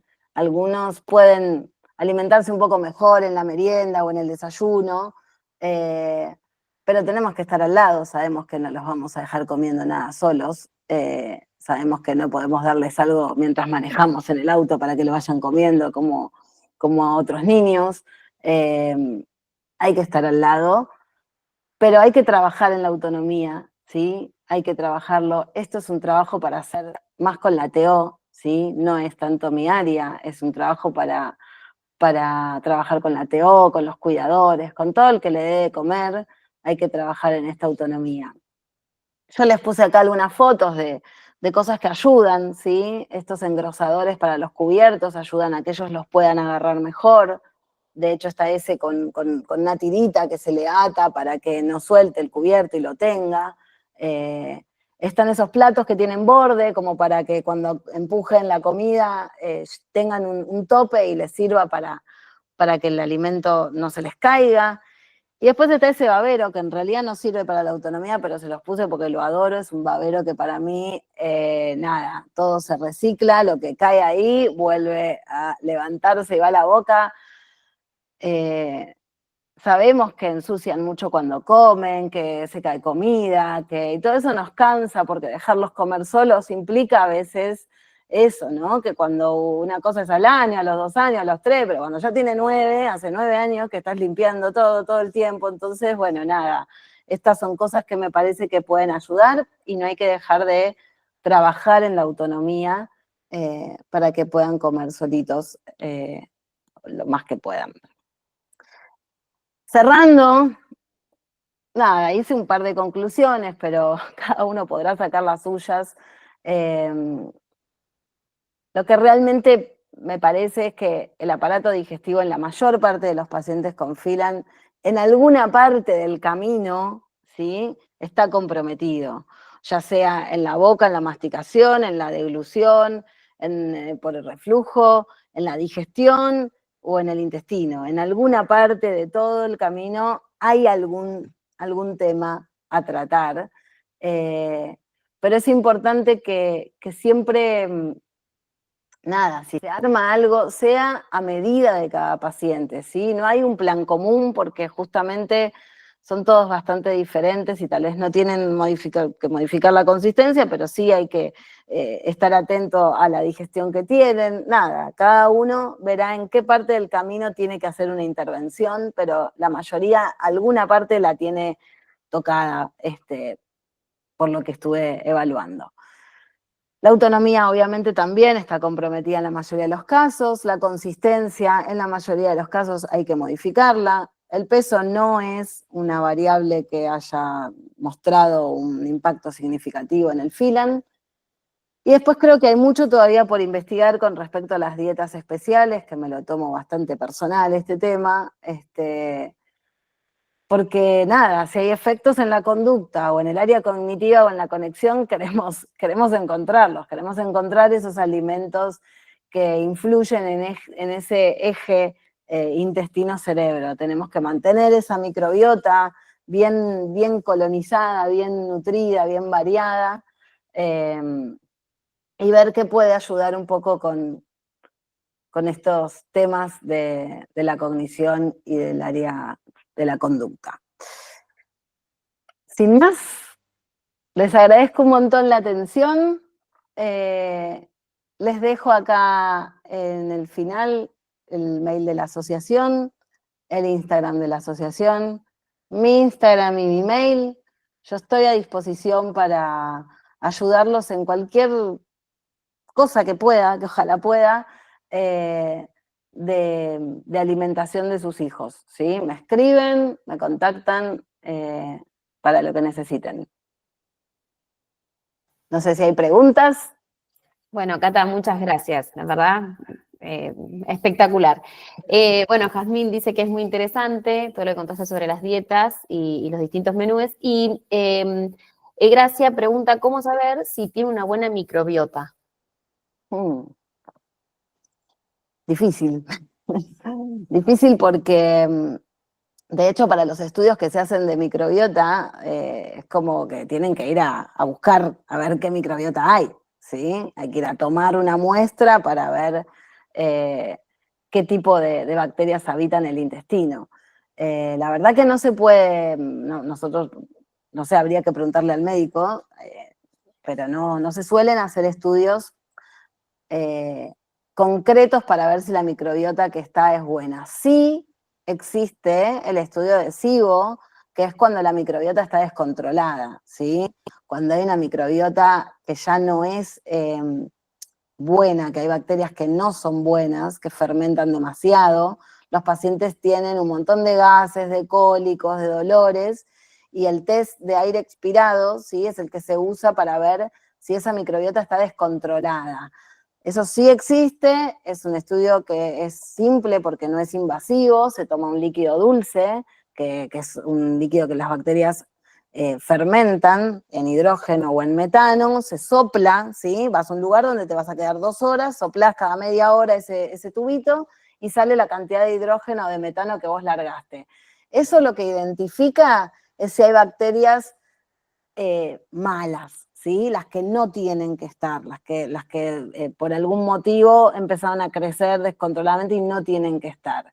Eso sí se puede saber con ese estudio. Ahora, lo que yo no puedo saber es si tiene bacterias buenas, pero poquitas. O sea, no puedo saber bien, esos estudios no suelen hacerse, ¿sí? Lo que conviene es que tal vez reforzar un poco, dar un poco más de probióticos y después alimentarlos. Cada tanto podemos llegar a darle algo de probióticos y después alimentarlos. Ese es mi consejo. Si hay preguntas, pueden directamente abrir ahora los micrófonos y preguntar. De nada.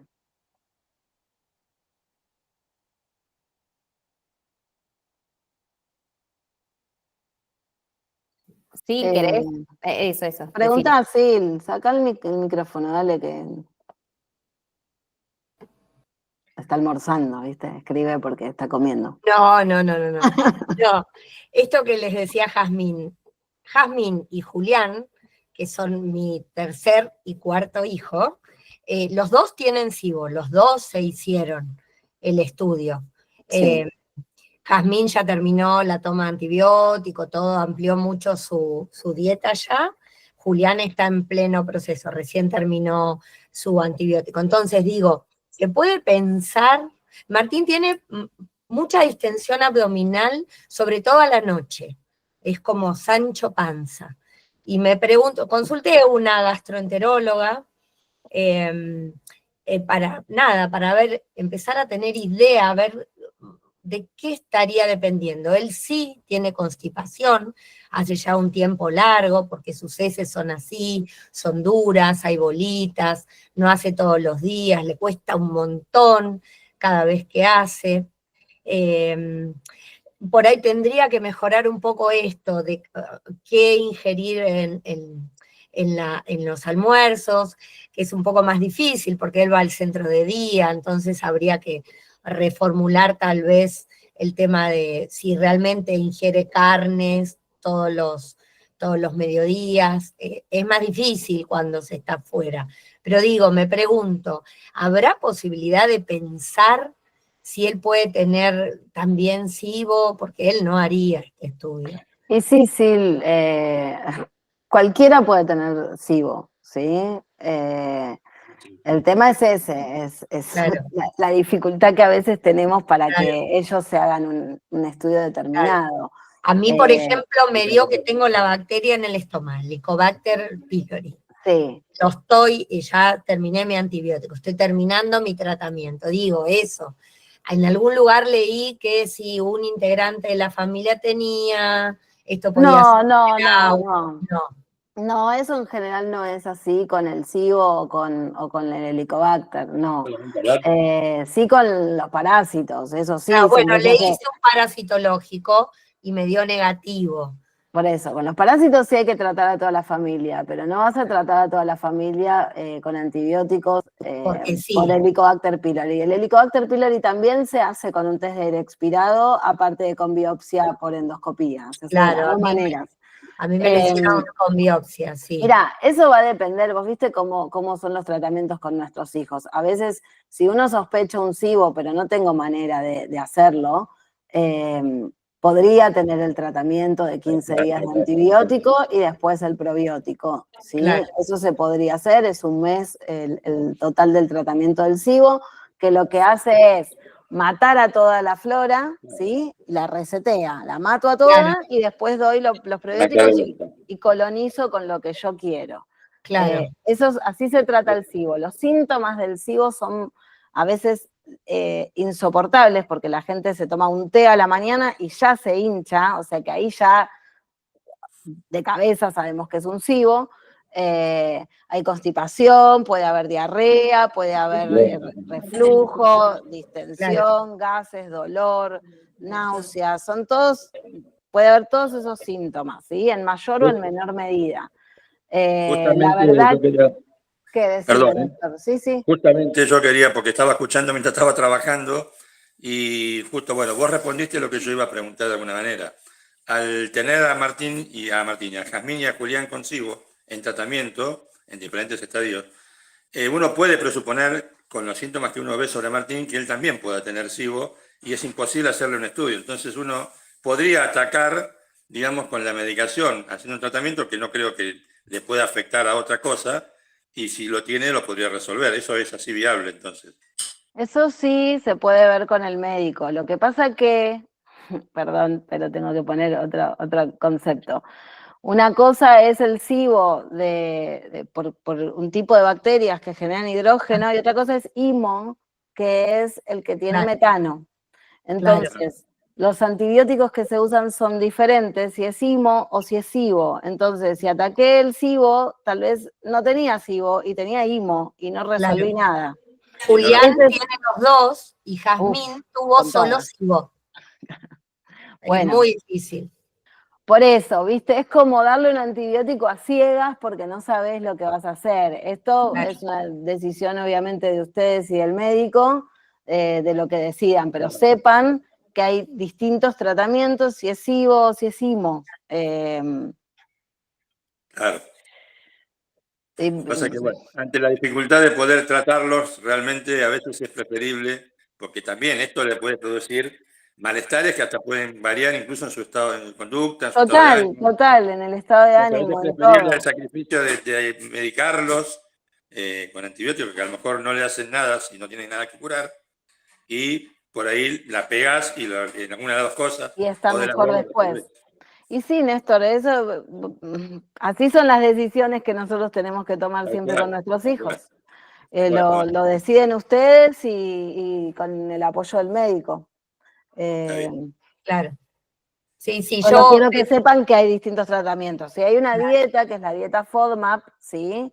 Que se hace mientras están tomando el antibiótico. Es una dieta que evita todas esas fibras que les encantan las bacterias. O sea, el tratamiento consiste en matarlas en 15 días con el antibiótico y privándolas de alimento, ¿sí? Claro. Doble tratamiento para que después, a los siguientes 15 días, estés metiendo los probióticos, que hay distintos, enterogermina, floratil, se usan distintos, estos son de farmacia, no son de una dietética, por favor, y colonizo de nuevo y después empiezo de nuevo a ampliar la dieta hasta volver a la normalidad. Claro. Ese es el tratamiento.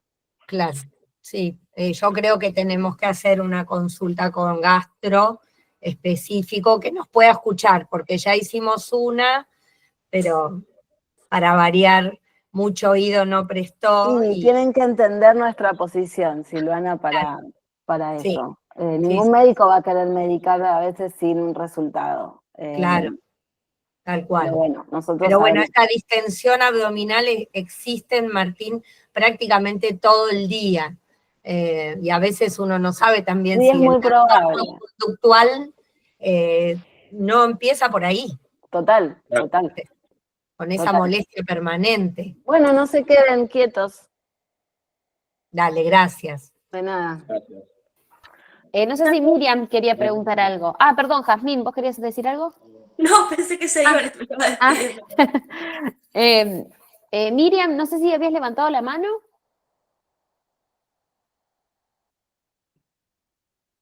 No. No, está bien. Bueno. Gracias. A ver si hay alguna... no, también decía que Néstor quería preguntar. ¿Alguien tiene alguna pregunta? Ay, yo, ¿qué tal? Hola, ay, perdón, estoy Hola, toda Vale. despeinada. Ay, qué horror, Vale. No, mi pregunta es más concreta. Está buenísimo los ejemplos de almuerzo y de cena que diste como para ser orientativa al momento de pensar qué vamos a comer. Mi duda es, por ejemplo, ¿qué alimentos aceptan o son permitidos para frizar y cuáles no? Porque uno por ahí en la dinámica de la semana que está muchas horas trabajando afuera y venís muy sobre la hora de la comida y no tenés tiempo como para hacer la comida de cero, ¿qué se puede frizar y qué no para que sea más práctico al momento de preparar la cena en pocos minutos? A veces me cuesta mucho la planificación porque no sé qué se puede frizar y qué no. Bueno, lo primero es prueba y error, ¿no? Lo friso y veo cómo queda, pero en general todo se puede frizar, ¿vale? Sobre todo, a ver, hay preparaciones, mientras esté cocido, ¿no? Las verduras crudas no van a quedar bien porque las verduras crudas tienen mucha agua y el agua se congela y se hace hielo, entonces después cuando vos la sacás está toda desarmada así porque rompió la estructura, ¿sí? No porque le haga daño al alimento, sino porque no quedó rica, ¿sí? Eso es lo primero que tenés que saber, que a lo sumo, si algo queda mal, no queda rico de gusto, pero no tiene ningún problema, ¿sí?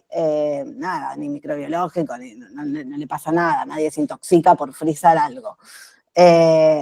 Los guisos, las cosas que tienen un wok de verduras, un relleno para hacer algo, una calabaza con espinaca, se puede frizar. El huevo, que antes decían que no se puede frizar, lo que pasa que cuando está el huevo duro y medio grandecito, esto tiene problemas después con la estructura, por el hielo que se genera, ¿sí? Cuando se congela el agua que tiene el alimento, pero no hay ningún problema. Yo puedo frizar empanadas o relleno de empanadas, ¿sí? No sé, ¿qué se te ocurre? ¿Qué comen en casa? Yo frizo en general casi todas las carnes ya listas en porciones, ¿sí? La organización es clave para poder llevar a cabo una buena alimentación. Esto empieza en la compra del alimento, en qué es lo que voy a comprar y cómo voy a planear mi semana. En general, todo lo que es trozos de carne, yo los separo en churrasquitos, en pechuguitas, está todo porcionado de a 2, de a 3, de a 1, como para poder sacar y hacer algo rápido. Pero puedo llegar a congelar alguna carne que hice en el horno y la corto y la congelo cortadita, ¿sí? Yo la puedo sacar y la caliento y está. Tal vez no es lo mismo que recién hecho, nunca va a ser igual, pero puede congelarse así. Puedo congelar hamburguesas caseras crudas o las puedo cocinar todas, ¿sí? Y congelar cocidas, ¿sí? Después les doy un golpe en el horno. Con respecto a las verduras, se puede congelar verduras crudas, tal vez picado, sí, cebolla, morrón, como para después tirarlo en algún lado.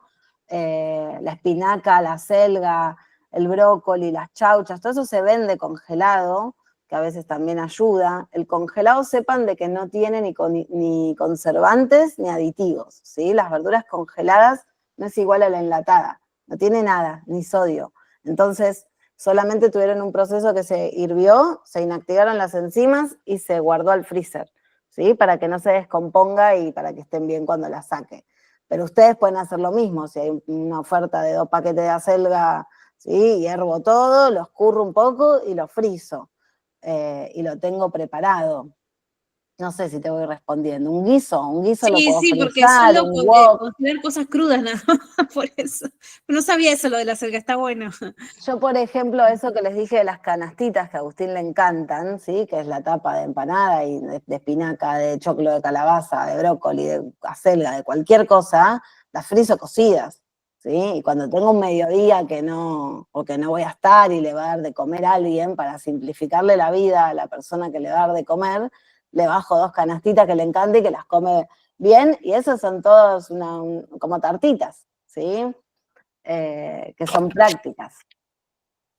No sé si te respondí, Genial, pero sí, gracias. No, el tema del huevo, viste que antes se decía que ciertas cosas no iban al freezer, por eso me quedé con esa en idea. general no. lo que puede ocurrirte es que no quede tan rico, pero no hay riesgos, ¿sí? Eso es importante saber. Sí, también es importante que, bueno, hay alimentos que no tienen que estar mucho tiempo. El pescado dura un mes, las carnes duran 3 meses, ¿sí? En el freezer. Tampoco hay que tener un pescado de hace un montón de tiempo, o un helado, ¿sí? Hay cosas que no duran tanto tiempo en el freezer y hay que tenerlo en cuenta. Genial, gracias, Cata. De nada. Cata, Jazmín te pregunta si la cebolla y el ajo inflaman, si hay que evitar el Sí, consumo. en el SIBO sí, en el SIBO, total. Están ahí en el top 10. Pero en general, en una dieta... No, a ver, son alimentos, ¿se acuerdan que en la presentación estaba ahí en los prebióticos, ¿sí? El ajo, la cebolla y el puerro. Son alimentos que son difíciles de digerir por nosotros, por eso es que llegan a las bacterias del colon. Cuando nosotros no lo digerimos, siguieron de largo. Así que es probable que las bacterias los usen, los fermenten, ¿sí? Y algunas personas tienen intolerancia a esos alimentos porque sienten molestias en el intestino. Lo que pasa es que son unos alimentos que son súper buenos y estaría bueno no descartarlos de la dieta, salvo realmente que nada, que les caigan mal. En el SIBO sí o sí quedan afuera porque son preferidos por las bacterias y siguen generando inflamación. Y en una persona común verá, yo uso un montón de ajo, el ajo es un antibacteriano total, y da mucho sabor a la comida y está bueno si pueden incluir esos alimentos en la dieta. Cata, yo tengo una pregunta. ¿Ideas de cereales para incluir en el desayuno? Porque Ami come mucho los copos de maíz y quinoa pop, la quinoa inflada. Pero escuché, o leí, no me acuerdo, de una pediatra que decía que los copos, que no son sanos en realidad, sin azúcar, no son los azucarados, pero decía que no porque son ultraprocesados. Entonces digo, ¿qué otro tipo de cereal se puede incorporar?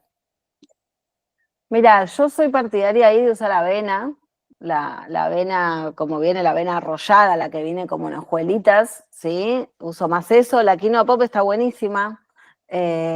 Después tenés, lo que pasa es que, bueno, habría que buscar algo tal vez o más orgánico y demás, pero qué sé yo, los copos no es que sean malos para mí, no tienen grasas, son una fuente de hidrato de carbono. Hay que tratar de evitar tal vez los anillitos, los que tienen colorantes, esos no, los de colores no van porque los colorantes, hay un colorante que se llama tartrazina y que es horrible para las cabezas de los niños, no sé cómo la industria lo sigue permitiendo. Pero me parece que con avena, con fruta, con semilla, la miel se puede usar, las granolas están buenas, lo que pasa que, bueno, a veces son muy crocantes y entonces es difícil para masticar, pero la avena se recontramezcla ahí, va bien. Hay arroz inflado también, que a veces yo le pongo, Agustín, pero principalmente eso, puede ser un poquito de avena y fruta y semillas y la quinoa, y después podés también darle otro hidrato con una tostada, untada con algo, con palta, con pasta de maní, con una mermelada. Yo a veces hago mermeladas caseras, mermeladas ya me cuesta un montón comprar una industrial, y es re fácil hacer una mermelada, no crean, en 15, 20 minutos con ciruelas que están más maduras, con alguna fruta, se hace fácil. Hay que hacer poquita cantidad para guardar en la heladera porque no tiene conservantes, ¿sí? Pero bueno, la idea es que si yo veo un alimento que en 3, 4 días se pone feo, bienvenido, ¿sí? O sea, no quiero un pan que esté en la heladera durante 20 días sin modificarse. ¿Qué tiene? ¿Sí? Perdón, yo me voy, con tu pregunta me voy a cualquier lado. No, pero está bien, clarísimo, clarísimo. Podés Gracias. optar por otras cosas y no siempre enfocarte en cereales, no hay mucho más. Es eso, trigo, avena, nada, copos, tutucas, son esas cosas. No tienen grasa, son buenos, pero bueno, siempre algún proceso sufren. Cuando uno Lo que uno tiene que leer cuando compra un paquete es ingredientes, ¿sí? ¿Y qué quiero yo en el ingrediente? Por ejemplo, quiero pasta de maní. Quiero que el ingrediente diga maní, punto. No quiero que diga nada más, ¿sí? Sorbitol de no sé qué. No, no quiero nada más, quiero maní. Si quiero copos de maíz, quiero que el coso diga maíz. Listo, ¿sí? Obvio que va a sufrir un proceso para llegar a la forma de copito, pero va a estar hecho con harina de maíz, ¿sí? Tenemos que leer el ingrediente, ¿qué le estoy dando? Cuando encontramos números y siglas y no sé qué, ya está lleno de cosas, ¿sí? Entonces, miremos lo que compramos. Quiero arroz, quiero que diga arroz. Ahora, cuando compro el gallo preparado con no sé qué corno, y ahí ya trae un paquete de cosas. ¿Sí? No es arroz, ya viene con una salsa que X, ¿está? Entonces lean ingredientes para ver realmente qué extras tiene, ¿sí? Bien, ¿qué más? Panes integrales. No quiero sonar como publicidad, pero si se meten en mi Instagram van a encontrar pan integral con semillas, pan de lentejas, pan de distintas cosas. Así que nada, y en YouTube está lleno. Ustedes se acuerdan que antes no estaba esta practicidad de meterse y buscar recetas en YouTube. Hay de todo. Así que busquen. Es una pavada hacer un pan integral. Yo tenía la máquina y ya no la uso más, nada, mezclo la harina con la levadura y el agua, una cucharita de aceite y lo amaso, lo pongo ya en el molde, que es un molde de silicona para no ponerle aceite ni nada, lo dejo levar ahí y después lo pongo en el hornito. Y le pones lo que vos querés, la harina que vos quieras, las semillas, ¿sí? Está bueno hacer. Ahí compartí tu Instagram en el grupo, que yo también le había pedido. Mi Instagram es mi nombre y mi apellido y está acá, lo ven en la última diapo, que es eso, Catalina Cislagui. No es muy original. Yo tengo una pregunta, Cata. Decime, Ana. Bueno, como Fabri le cuesta mucho tomar el agua, ¿verdad? Él solamente consume los líquidos en biberón, no sabe tomar vasitos ni pajitas, nada de eso, solo biberón. Entonces, al agua le solemos poner 2 o 3 gotitas de edulcorante, o si le damos un té de manzanilla o anís, o lo que fuese, cualquier tipo de té, porque solemos comprar hasta tecito de piña de repente, ¿verdad? Y le ponemos en el biberón, pero sí o sí con 2 o 3 gotitas de edulcorante, si no, él rechaza. ¿Está mal que le demos edulcorante de esa forma? Y no es lo mejor darle edulcorante. Si bien hay distintos tipos de edulcorantes, ¿sí? Primero que no se aconsejan en niños, menos si no son diabéticos, no hay ningún motivo para endulzarle la bebida. Está la stevia, que es uno de los más naturales, pero la verdad que el verdadero stevia es carísimo, así que la industria está manipulando un poquito a la stevia. Por ende, mi consejo, esto es costumbre, Ana. Nuestro paladar se acostumbra a cualquier cosa, a tener más dulce, a tener más salado, o a tener menos dulce o menos salado. Yo te aconsejaría que intentes ponerle, si le pones 3 gotas, estar una semana o 10 días poniéndole 2, después 1, ¿sí? Y después, a veces sí, a veces no, hasta sacarlo, ¿sí? El edulcorante estaría bueno que lo saques. También estaría bueno que cada vez el sabor que le das sea menos, en el sentido de que tome agua, tiene que tomar agua como sea.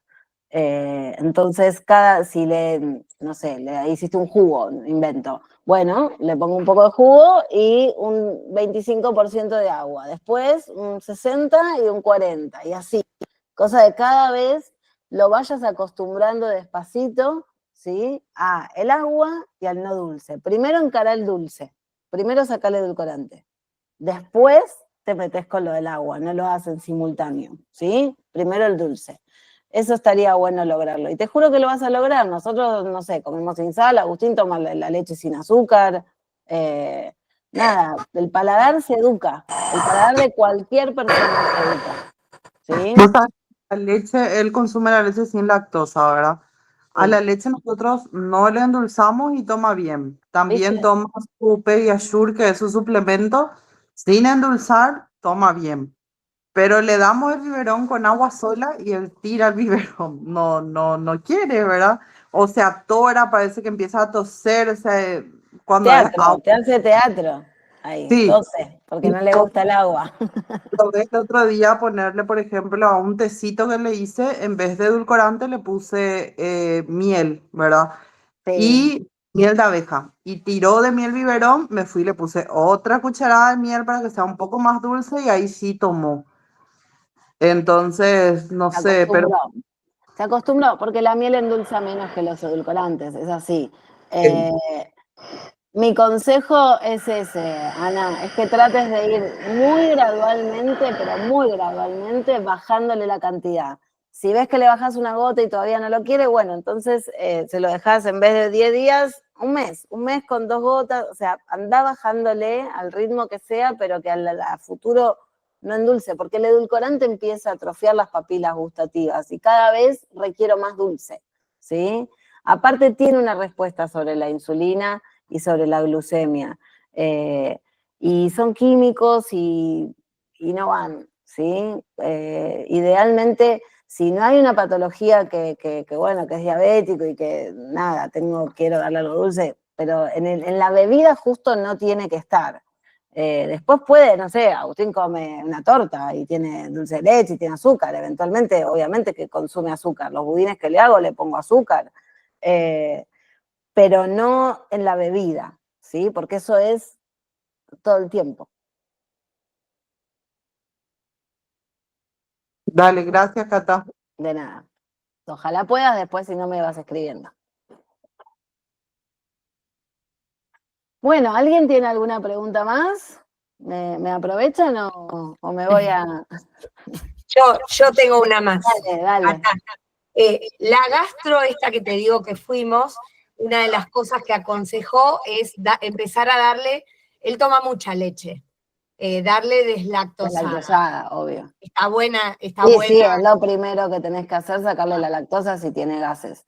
Ah, También se me ocurre, Sil, que después te puedo mandar la dieta FODMAP y tal vez probar. En general, te lo digo bueno, porque conozco a nuestros pacientes. claro. En general, cuando yo tengo un paciente que viene con SIBO, a veces tardan mucho en tener el turno con el gastroenterólogo y para que los mediquen y qué sé yo, y he probado, digo, bueno, a ver si te sentís mejor, empezá la dieta, ¿sí? Sacando estos alimentos que fermentan, a ver si te sentís mejor. Bien, algunos se sienten mejor, otros no, no te cura, porque no termina de curarte la dieta, te cura el antibiótico, pero tal vez no sé, se sienta un poquito mejor. Después te la voy a mandar. Y Dale. qué sé yo, hasta que decidan qué hacen con el médico y si prueban antibiótico o no, podés probar. Dale, gracias. De nada. ¿Alguien quiere preguntar algo más? Yo, no, básicamente agradecerte, Cata, hermoso y muy interesante todo lo que dijiste. Gracias. Quería hacer una acotación, nada más. No me pasa con Camilo, que come de todo, Camilo le gusta todo, pero sí me ha pasado con mi nena y tengo, bueno, la idea de que los chicos cambian el gusto. No sé si en algún momento se dijo y no lo escuché. O sea, que hoy no les guste algo no quiere decir que no les vaya a gustar nunca, que hay que seguir probando. A veces pasa, nos quedamos con la idea, no le gusta el brócoli, no come brócoli, no le gusta el brócoli. No, hay que probar en otra vez, con otra nueva receta, y a veces les empieza a gustar. O sea, que lo que no les gusta hoy no quiere decir que no les vaya a gustar nunca, hay que intentar. Y después tal vez le agarran el gustito. Eso, sumar. Perfecto, es así, es tal cual. Acá en mi casa han comido llorando tarta de zapallitos y pescado. Es un... pero es así. Y hoy mi hija me pide pescado, ¿se entiende? Es así, para mí hay que insistir. Lo que pasa es que esto parte del gusto de los padres. Cuando a los padres no les gusta determinadas cosas, va a ser muy difícil que el hijo lo consuma. Que primero Claro, que somos el ejemplo. pasa, Es así. me pasa Con en el el ejemplo, consultorio que para que le digo a empecemos. una mamá, ¿le das brócoli? No, me dice. Ya está, si me pusiste esa Se cara. enseña O con sea, el ejemplo, tal cual, en todo, en la vida, se enseña con el ejemplo. En todo. Así que, bueno, nada, sí, los gustos se adaptan y se cambian en cualquier edad, en realidad, chicos. Nosotros hemos empezado a comer sin sal cuando nació Agustín y listo, y ahora comemos sin sal. Entonces, el gusto se adapta y se educa. Y es costumbre, y es cultural, y nada, si nos vamos a otro país no podemos creer lo que comen y cómo lo comen, y sin embargo, nada, nacieron ahí y están acostumbrados a comer eso. Es costumbre y nada, y educarlo, si lo voy a educar, lo voy a educar para el lado que más me convenga. Así que bueno, traten de no comer tanto dulce.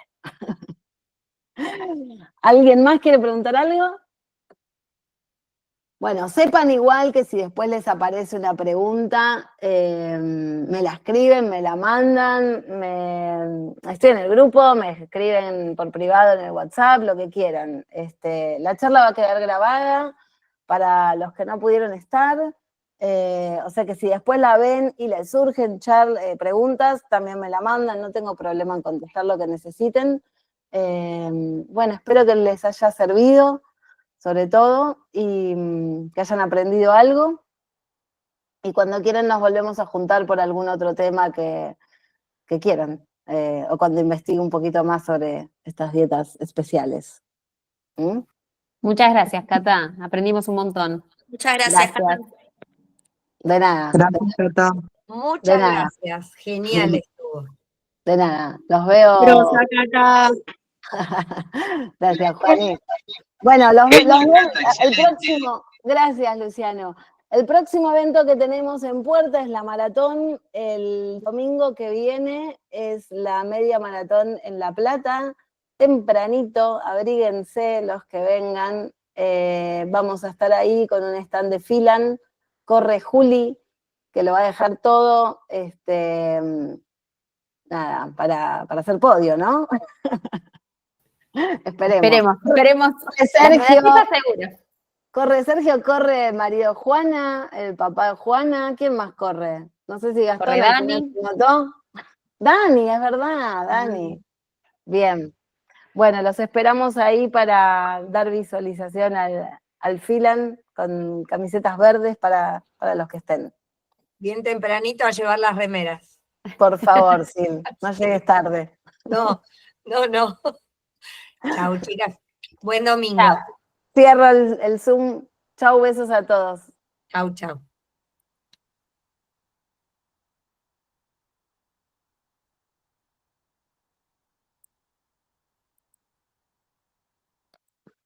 Hola, Katy. Bueno, hola a todos. Muy, muy bueno. Chau. Chau. No puedo cerrar.